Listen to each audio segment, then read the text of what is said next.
strange things happen when you include an object in the dependency array of useMemo. So in this example right here, we have a memoized value result that depends on an object right here called config. And so even though config right here never changes, if we click re-render, we can see that our expensive function right here, or the function supplied to useMemo right here, is running every time, even though config is still saying the same as this object with sort and then the property, the key sort and the value name.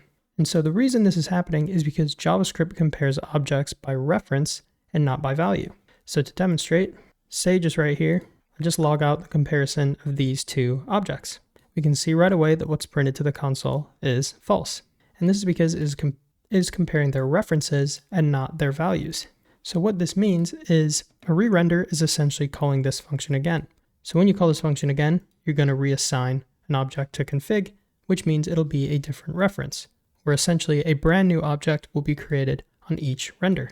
And this is even if the contents are identical. So it's sort and name, still like this, contents are identical, but it will still change.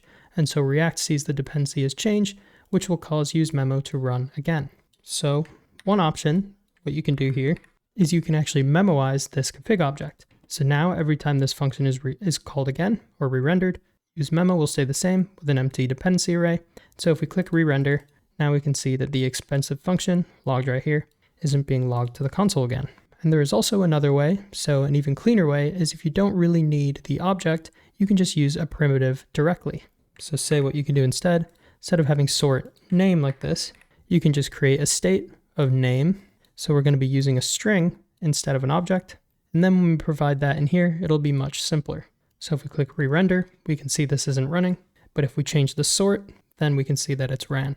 And this is because if it just compares the string name to name, that's of course true. So it will stay, so it won't be recalculated. So in other words, you can think of it as fewer objects means fewer headaches. I want to thank you for liking and subscribing. Check out my courses and content in the description. Take it easy.